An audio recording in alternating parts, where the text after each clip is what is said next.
The axe comes down with a dull thud, biting deep into the neck of the condemned man kneeling on Tower Hill.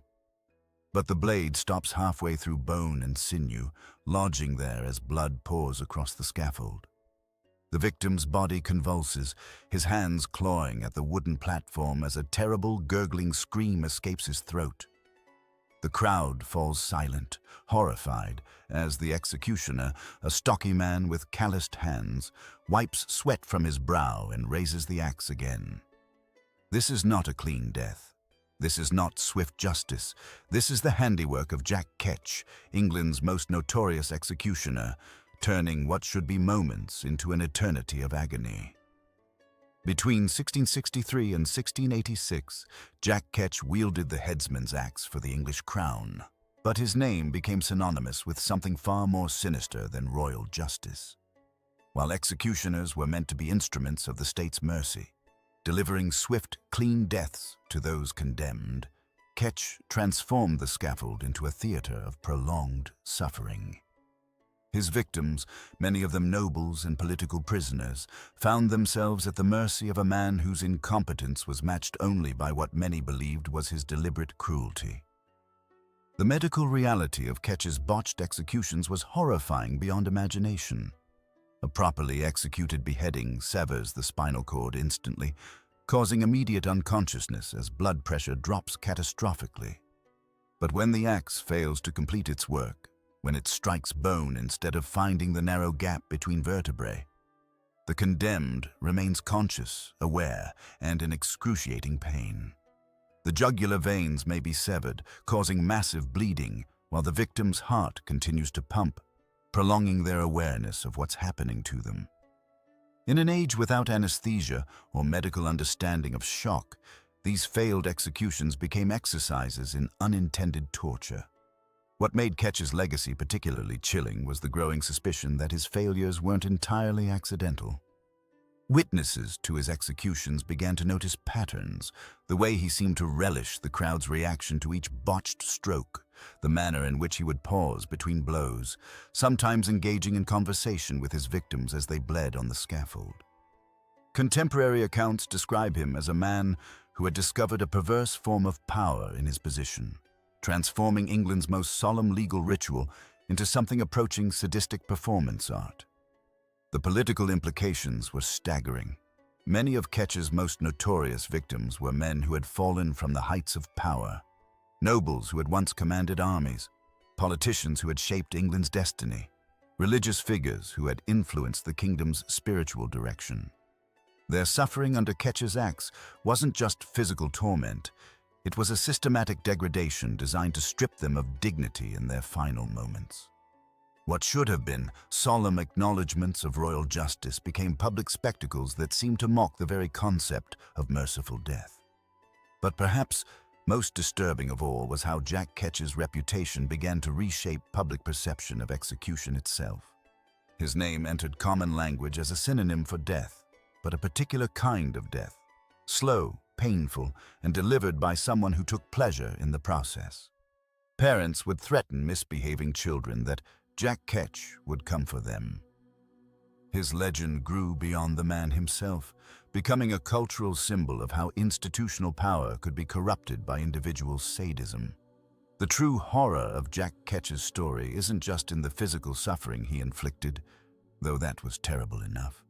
It's in how one man's incompetence or deliberate cruelty could transform the machinery of justice into an instrument of psychological warfare, making death itself into a weapon of humiliation and terror.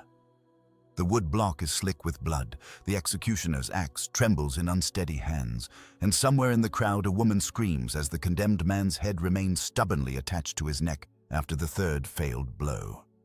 The year is 1686, and the man wielding that bloodied axe is not some nervous apprentice or drunken fool. He is Jack Ketch, the official executioner of London, a position that should have guaranteed swift, merciful death.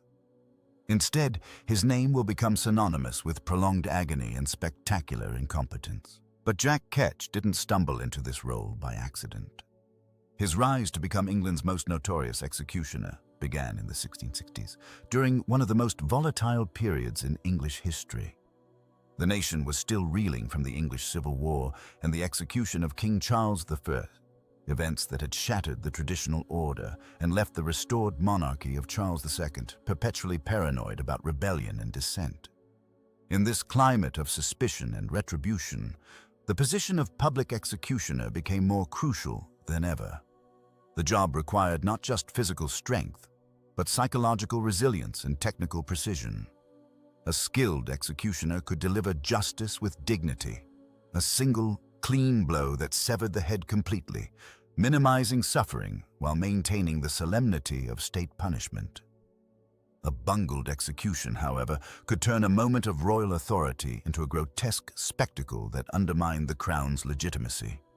When Jack Ketch assumed the role sometime in the early 1670s, he inherited a position that came with a house, a salary, and the grim responsibility of carrying out the king's ultimate punishment. The job also offered lucrative side income. Executioners traditionally received the clothes and possessions of their victims and could charge fees for private hangings or more merciful methods of execution. For a man of humble origins, it represented a peculiar form of social mobility.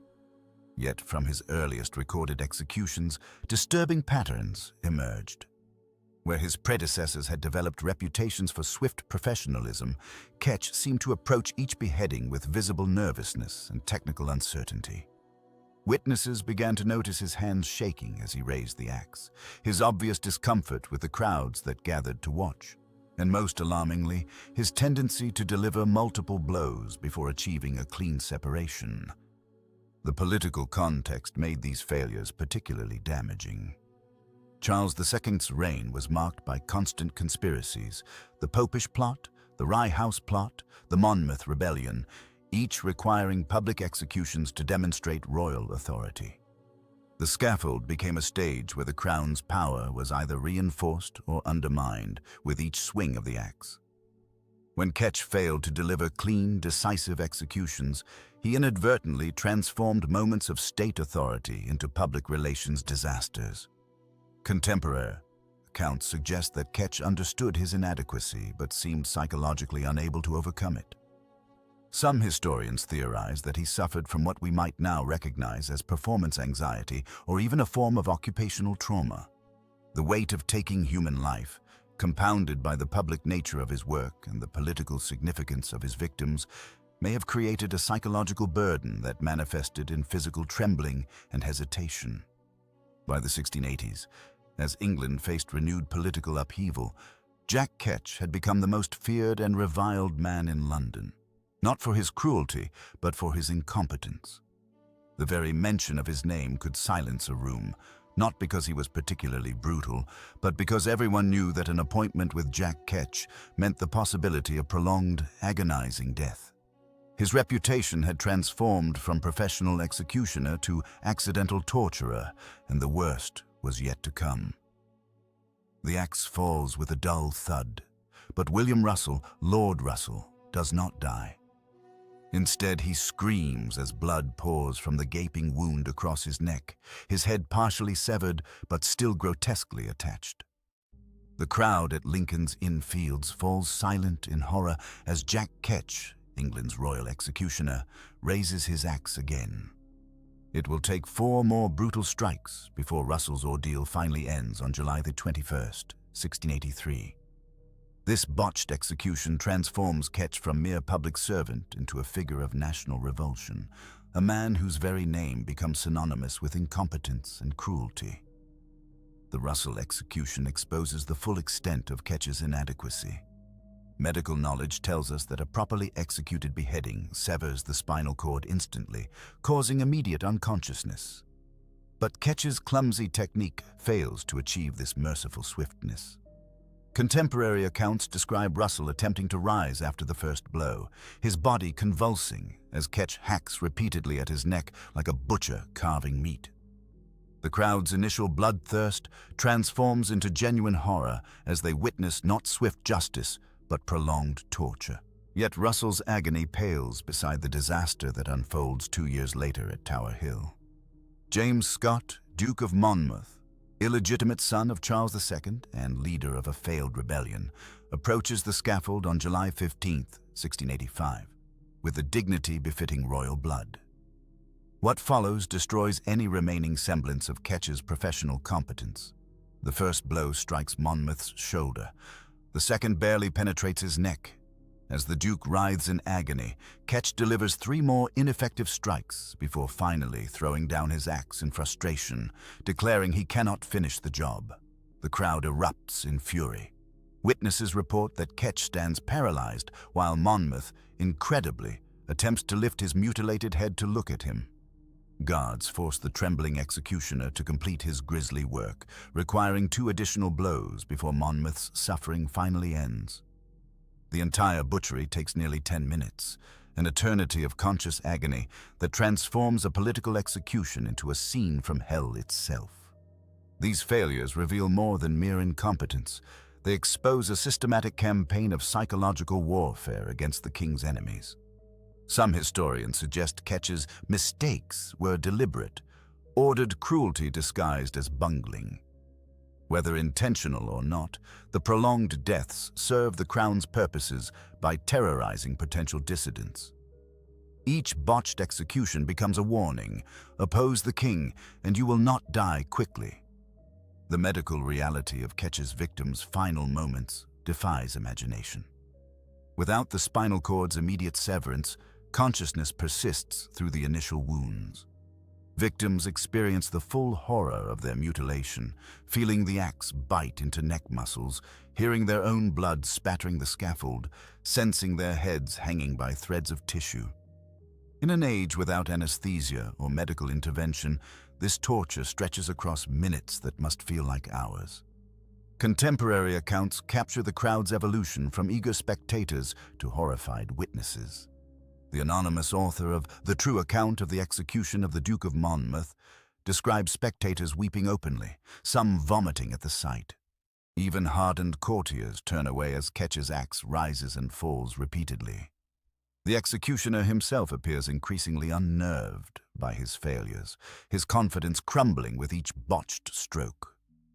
These notorious executions cement Ketch's reputation as England's most feared and reviled public official. His name begins appearing in broadsheets and pamphlets as a symbol of judicial cruelty. Parents threaten misbehaving children with Jack Ketch's visit. Political opponents invoke his specter to criticize government brutality. Through his grotesque incompetence, Ketch achieves a kind of immortality, not as England's royal executioner, but as the embodiment of institutional sadism and the terrible consequences of placing life and death in incompetent hands. The crowd had come expecting a spectacle, but what they witnessed at Tower Hill that July morning in 1683 would haunt them for the rest of their lives. As Jack Ketch raised his axe above Lord William Russell's neck, the assembled nobles, merchants, and common folk fell silent. They had no idea they were about to watch a man die not once, but again and again, as Ketch's blade found everything except the clean stroke that would end Russell's suffering. The first blow landed with a sickening thud against the back of Russell's skull. The crowd gasped as the condemned man's body convulsed, blood pooling beneath the scaffold. Russell was still breathing, still conscious, still very much alive. What followed was a butchery so prolonged and grotesque that spectators began to weep, shout, and demand someone else take the axe.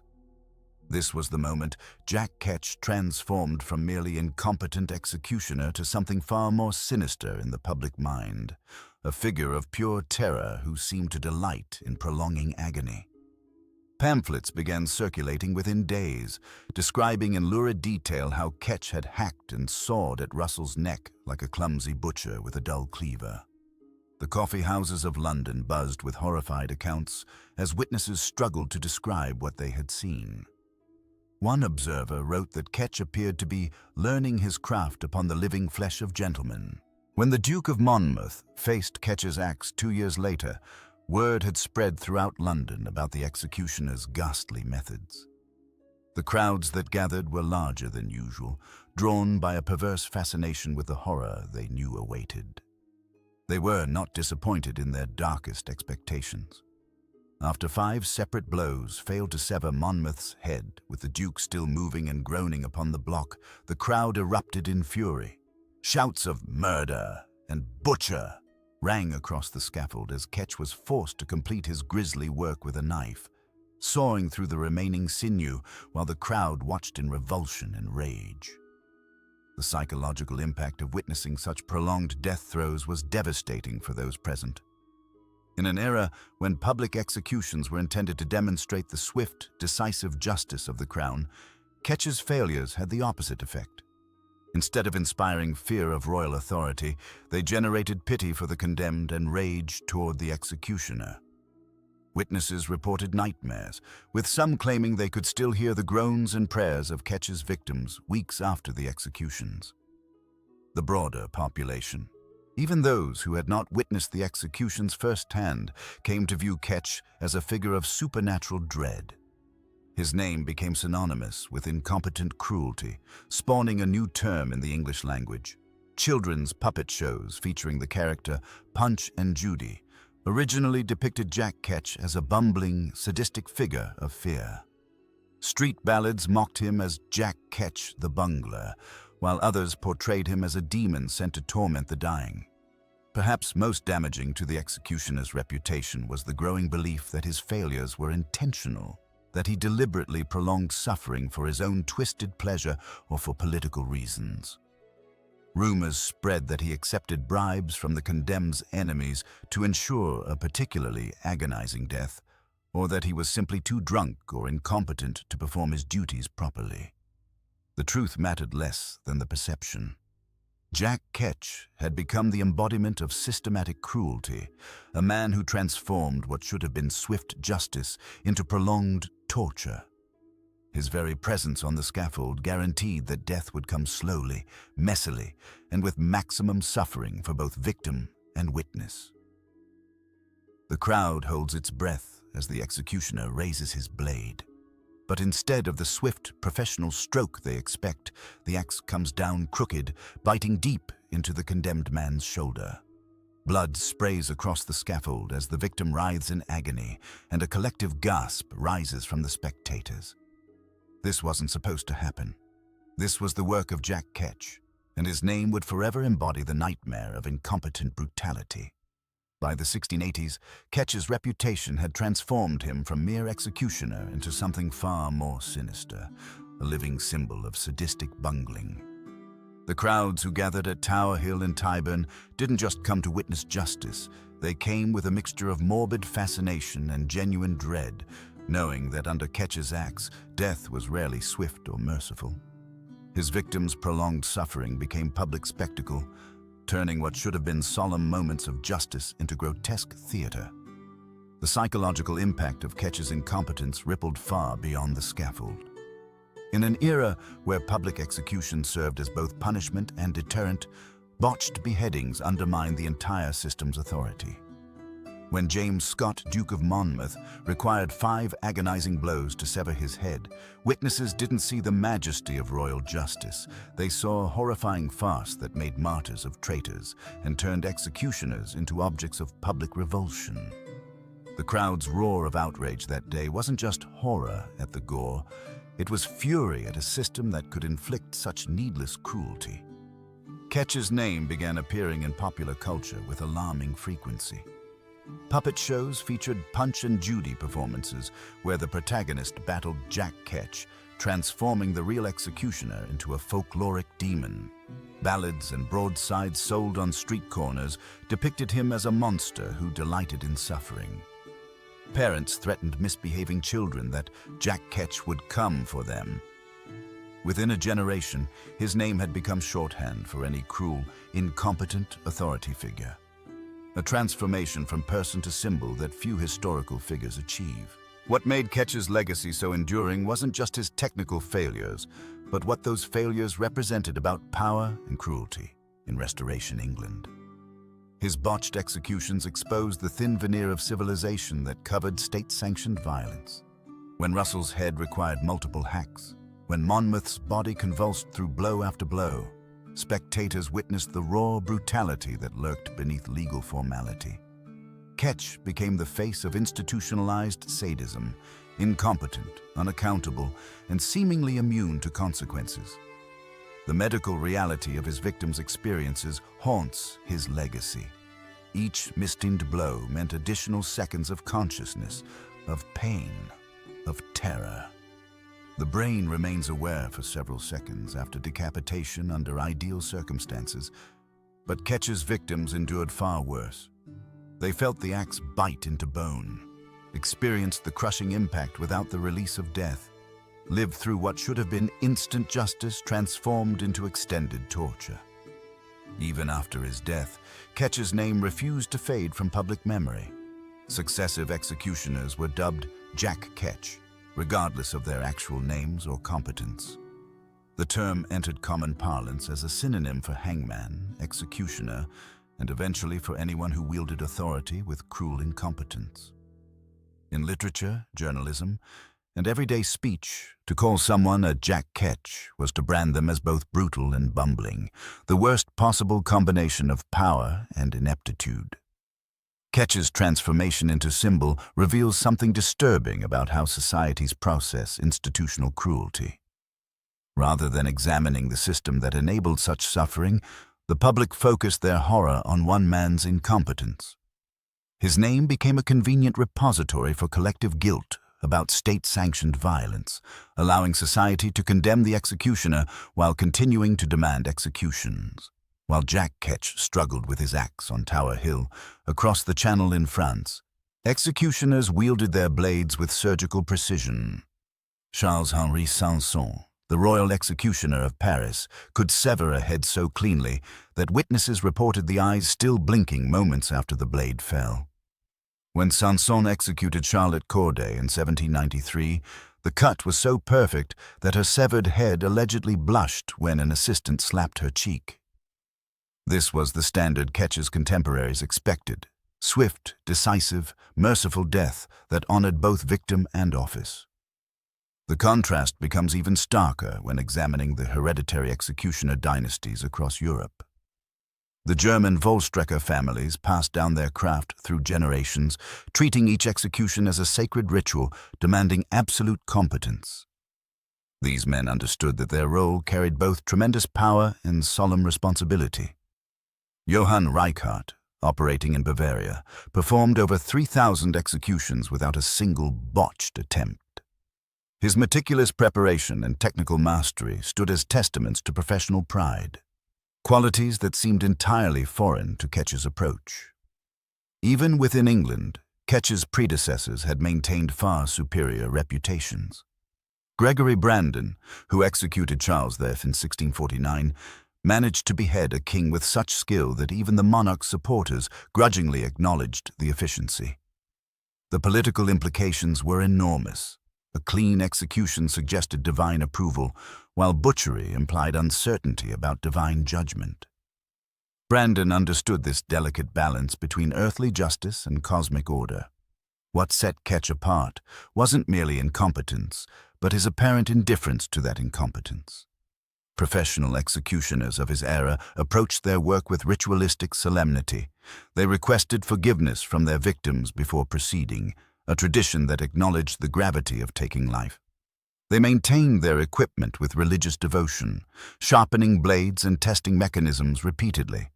Most importantly, they practiced their craft, understanding that muscle memory and precise technique meant the difference between merciful death and prolonged torture. Ketch violated every one of these professional norms. Contemporary accounts suggest he rarely maintained his axe properly, often appearing at executions with dull or damaged blades. His victims' final moments were frequently prolonged not by design, but by sheer carelessness. While other executioners worked in reverent silence, Ketch sometimes engaged in crude banter with spectators or made inappropriate comments to the condemned. The medical knowledge that guided skilled executioners also seemed lost on Ketch. Master executioners understood human anatomy intimately. They knew exactly where to place their blade to sever the spinal cord and major arteries simultaneously. They recognized that the angle of approach determined whether death would be instantaneous or agonizing. This anatomical precision required years of study and practice, suggesting that competent executioners viewed themselves as specialized craftsmen rather than mere wielders of state violence. Perhaps most disturbing was Ketch's relationship with the crowd. Skilled executioners commanded respect through their competence, maintaining the solemnity that such occasions demanded. They understood that public executions served as moral theater, requiring dignity and efficiency to convey proper lessons about justice and divine order. Ketch's bungled attempts transformed these careful rituals into grotesque spectacles that horrified even bloodthirsty crowds. The legacy of professional executioners typically faded into historical footnotes, a sign of their competence. They performed their duties so efficiently that they became invisible, mere instruments of state justice rather than personalities in their own right. Ketch's enduring infamy represents the inverse of this professional ideal. His name survived precisely because he failed so spectacularly at maintaining the invisible competence his role demanded, transforming himself from anonymous functionary into symbol of institutional cruelty and incompetence. The crowds have long dispersed from Tower Hill. The blood has been washed from the scaffold stones, and the screams have faded into historical record. Yet Jack Ketch refuses to die.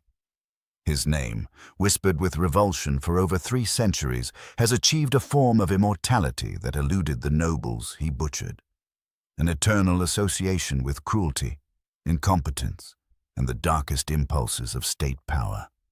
By the early 1700s, Jack Ketch had become synonymous with death itself throughout England.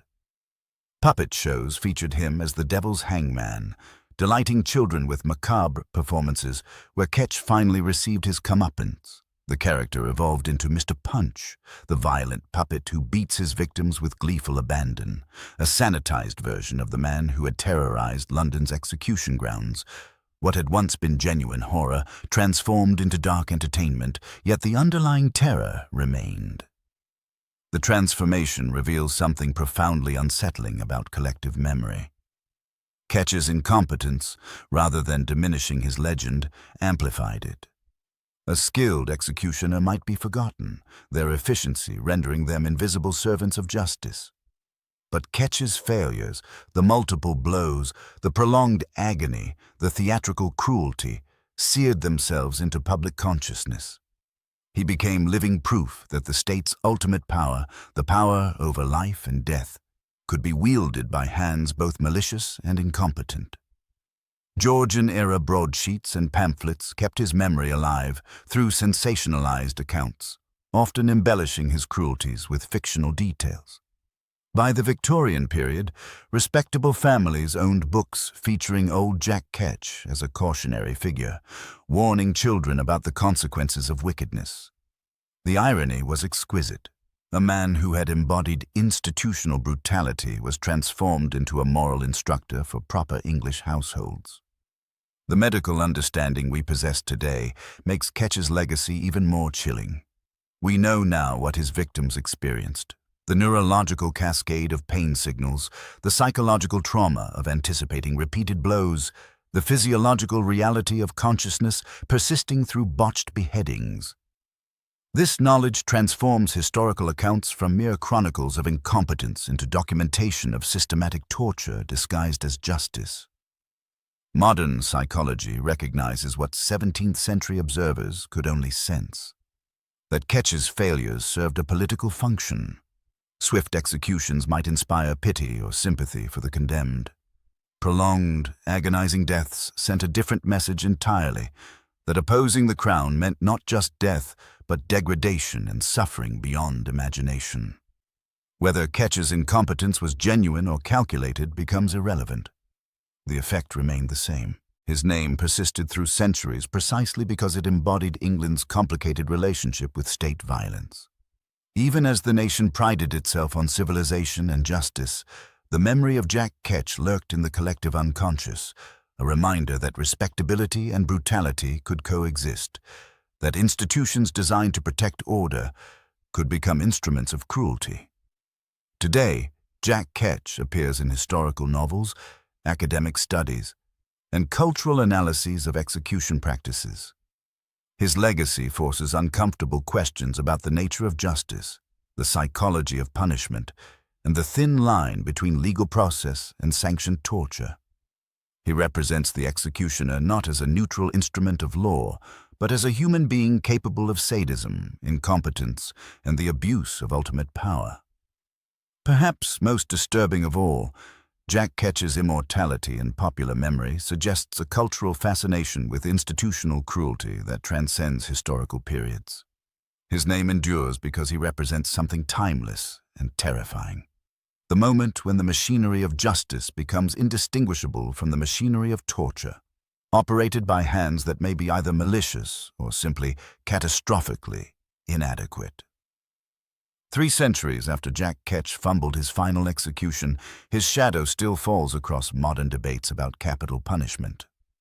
When Supreme Court justices wrestle with what constitutes cruel and unusual punishment, when medical experts testify about lethal injection protocols, when death penalty opponents argue about botched executions, they are, knowingly or not, invoking the specter of history's most incompetent executioner. The Eighth Amendment's prohibition against cruel and unusual punishment emerged from an era when memories of public executions, torture, and judicial brutality remained vivid in the collective memory. The framers of the Constitution understood what happened when state-sanctioned killing became theater, when executioners like Ketch transformed judicial sentences into prolonged public torment. They had witnessed how quickly justice could degenerate into cruelty when those wielding the axe lacked either skill or conscience. Today's debates about execution methods, the shift from electric chair to gas chamber to lethal injection, reflect this same fundamental tension that plagued Ketch's era. We seek clinical precision, medical efficiency, the promise that death will be swift and painless. Yet contemporary botched executions continue to echo Ketch's failures. Clayton Lockett, writhing on the gurney in Oklahoma for 43 minutes in 2014. Dennis McGuire gasping and snorting for 25 minutes in Ohio that same year. Each case resurrects the same horror that witnesses felt watching Ketch hack at Lord Russell's neck 4 centuries earlier. The psychological dynamics that made Ketch both reviled and indispensable persist in modern execution protocols. We still demand that someone carry out society's ultimate punishment, yet we distance ourselves from the actual mechanics of killing. Today's executioners remain anonymous, hidden behind one-way glass, their identities protected by law. The crowds that once jeered at Ketch's incompetence have been replaced by a small group of official witnesses, journalists, and victims' families. We have sanitized the spectacle, but not eliminated the fundamental moral complexity. Ketch's legacy illuminates a troubling paradox at the heart of capital punishment. The state's desire for definitive justice collides with the messy reality of human fallibility. When we execute someone, we demand perfection from an inherently imperfect system, perfect trials, perfect evidence, perfect procedures, perfect executioners. Yet Ketch reminds us that human institutions, no matter how carefully constructed, remain vulnerable to incompetence, corruption, and simple human error. Perhaps most significantly, Ketch's story reveals how easily judicial killing can corrupt both executioner and society. The man who began his career as a reasonably competent hangman devolved into a sadistic butcher, warped by years of public hatred and the psychological toll of repeated killing. The crowds who initially sought justice grew bloodthirsty, demanding entertainment rather than closure. The very process designed to uphold social order began to undermine the moral foundations it claimed to protect. Modern supporters of capital punishment promise that contemporary protocols have eliminated such risks, that lethal injection represents a humane, dignified end to a judicial process governed by constitutional protections and scientific precision. Yet every botched execution, every wrongful conviction later overturned by DNA evidence, every revelation of prosecutorial misconduct echoes the same systemic failures that allowed Ketch to terrorize London's scaffolds for 2 decades. Jack Ketch died in obscurity, but his name endures precisely because he embodies our deepest fears about state-sanctioned killing. that justice can become vengeance, that mercy can vanish in the machinery of law, that those we trust with ultimate power over life and death may prove unworthy of that trust. His bungled executions serve as a permanent reminder that when the state kills, it risks not only taking innocent life, but corrupting its own moral authority. In our continuing struggle to balance justice with humanity, Ketch's grim legacy demands we remember that some powers are too dangerous to wield, no matter how carefully we try to control them.